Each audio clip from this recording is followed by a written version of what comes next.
Good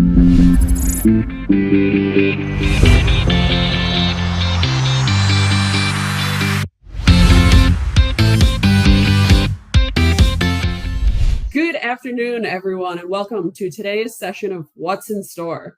With me, my partner in crime who needs no introduction, Amy McDonald. Amy, how are you?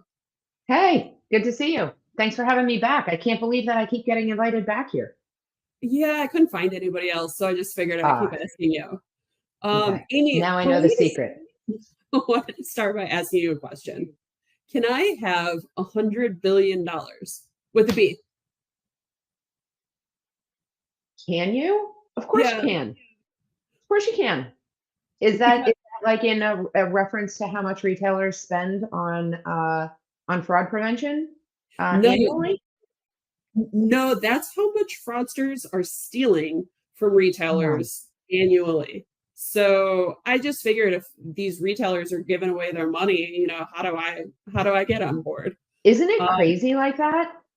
I mean, the amount of work that retailers go through to actually sell their product, to brand their product and create loyalty, and then fraud related, instances can just be the death of all of that. well, and it's amazing just how smart these people are.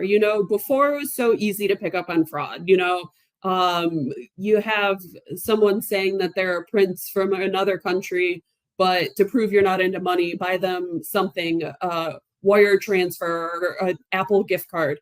It's easy to spot, but in retail, they're so smart. And so I figure what's in store today I should be talking about how we fix retail fraud because there And are ways to mitigate. how do you reduce those vulnerabilities, right? Like that's probably the biggest thing. You're never going to wipe it all out, but there are absolutely ways to reduce the vulnerabilities and remove the risk from your organization. Tell me more. Tell you more. So there's actually fraud detection tools. They work on machine learning that it promptly signals a potential fraud issue. It gives an extra layer of protection to make sure that you're detecting it in the right timing. Speed is super important to be responsive to fraud, and then it offers fraud monitoring for your team to improve the overall customer experience. It's a super cool overlay that is very, very lightweight, but monitors real-time data, and it combines it with contextual data to really detect what these anomalies are. That was a lot of big words. You sound really smart when you use the big words. But, I All think I have to say is machine learning, and then I feel like I'm smart, right? Like AI, machine learning, and then I've nailed it. But and I think one of the big things that gets confusing, and it works out well because I just respond to the things that have confused me before I learned about it. But is it this idea that there's fraud protection? Now, someone has done something fraudulent, and you get triggered later an email saying, "Hey, Amy McDonald charged from a weird account. This might have been fraudulent," but then there's this lag time where this person could have easily gotten away with it. Is that a concern, or how long does this process take? Is it more time? Is it manual? No, right? So with machine learning, that's the beauty of this. You get to have this human element with an automation handoff. So you can have the automation identify and detect it, then it hands it off to a human who can actually deal responsibly with the instance, whether that means removing that seller from a marketplace, whether it means blocking those kind of purchases, or if it's doing a further investigation to figure out where that fraud is transpiring from.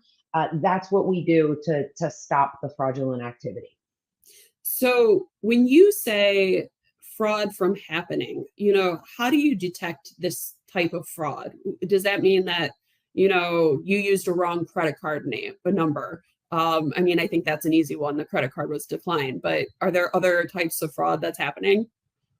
I mean, there's product fraud, right? Where people are purchasing a certain product and then they've gotten an inauthentic product looking very similar and go and try and return it as the original item.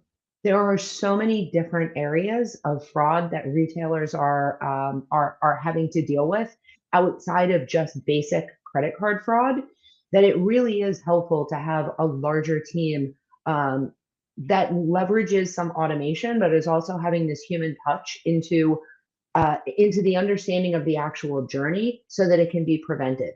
And let's also not forget about predictive analytics and how some of this machine learning is not only being just responsive on the back end to seeing fraud, but can be proactive on the front end, understanding what trends look like. When people are starting to create suspicious activity, how do you immediately start monitoring that so that before the fraud occurs, you have the insights to know this is the likelihood of it progressing into an activity that you really are not trying to harness within your org. See, I think what I can compare it to best was Black Friday. I had done all my research on what I wanted to get, all my Christmas gifts and Hanukkah gifts. I celebrate both, but I made a list. And so by the time Black Friday came, it's just click, click, click, purchase, purchase, purchase. And Chase is immediately like, is this you? You're spending kind of a lot of money in kind of a short period of time. So would you say, Milliseconds, right? It is as quick as it needs to be to, like I said, prevent an activity from happening or proactively identify that an activity might occur. So yeah, speed to action is super key. and so I think, fraud prevention, and again, I'm just going to make comparisons that I think everybody knows about. Is this like Norton security where you plug it in and then your computer's just covered forever? Or is this I can tell from your head shaking that I'm incorrect. I mean, that's the beauty of the machine learning portion, right? It gets smarter as the activity gets larger, right? So the more instances that it sees, the more that it can predict, the more that it can understand trends, the more that it can uh, be a preventive tool so that you're no longer chasing after the fraudsters, but you're preventing the fraudsters. Do we have any examples of anything that we've done for this that maybe you could share, like a number or a stat? I mean, I just love that you're asking me this question as if you don't already know the answer. I mean, one of our organizations that we partner with closely with, they've been a customer of ours for over 10 years. Um, we actually run their fraud team, and in over the course of 5 or 6 years, we've saved them about $16 million in preventative fraud. That's insane because really, I don't think a lot of companies think about fraud uh, until it's too late, or really Yep. aren't paying attention to how much they're losing on fraud. And also, just to let you know, I did know the answer to that question. These interviews I are know really you. fun for me because I just get to play dumb the whole time, and you get to seem really smart, which you are, but it seems a lot easier for me to play It this. feels like role reversal a couple of times, doesn't it? Absolutely. Awesome. And then, is there anything else that you want to add? I think that we've covered pretty much everything that I wanted to discuss today.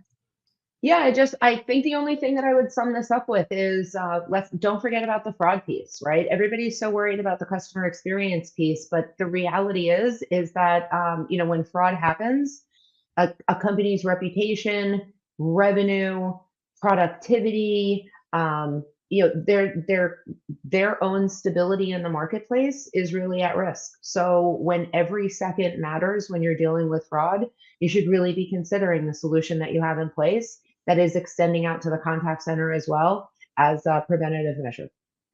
And I think a lot of people don't realize that your BPO can absolutely help you with this. And not only make sure that you have the right fraud measures, but that your fraud measures are ever changing. So I think that's one of the benefits of working with a BPO is that it's going to change with the times. It's going to grow with the new technology, and you're always going to be. It's never going to become a dinosaur to you. The fun Just part about chasing fraud is that as much as the fraudsters can figure out new tips and tricks, we have to figure out new tips and tricks on the backside to be the preventative organization. So, yeah, you're right. Ever changing kind of approaches to make sure that we're not just looking at what happened yesterday, but we're projecting what's going to happen tomorrow and we can stay ahead of that curve. thank you so much, Amy. This is so much fun as always. And if anybody listening has any questions, You can find us online at t.tec.com, or you can email either of us. You can see how our names are spelled if you just add a period in between the first and last name at t.tec.com. Thank you guys so much. We'll talk to you next time on What's in Store.